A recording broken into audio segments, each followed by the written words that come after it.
Taigi, Daumantai, seksiukai, ar jūs tikrai, ar tai tiesa, ar jūs dirbat kiaušo kasimo fabrike?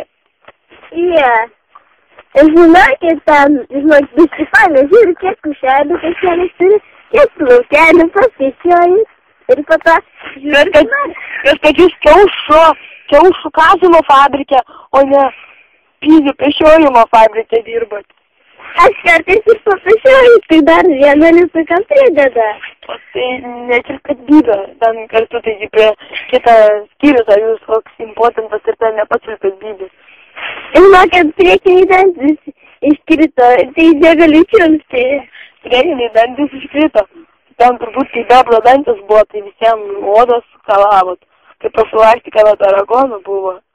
Aš kai kažkoks ten fesitas jūs man matot. Ar blemba jūs, kuva kiaušų kasimo fabrike dirba, tai jau geriau eitų pešiot pizas, kuva debilas, nahui. Kodėl jūs toks pizaras, galit man paaiškinti? Kodėl jūs pasakot, kad aš tipo parazitų profilaktika, sakykit, kiek žalių kartos, pirmys žbonka ir visi odai įsviesta, nepeltas.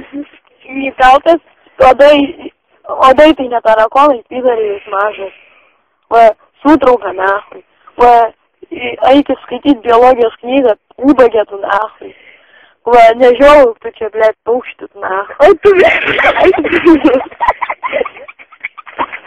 Gyvengia pizarą čia, nahui.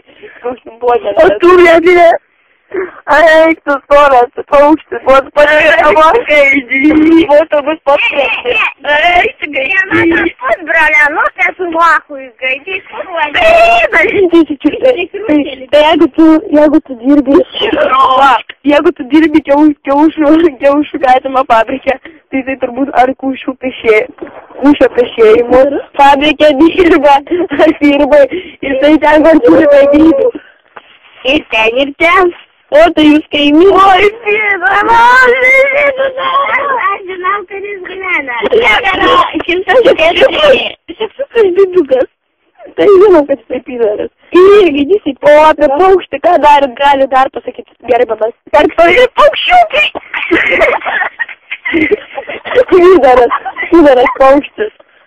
Nu gerai, per tą pizarą paukštį mes negalim toliau įrašinėti. Per tai reklama.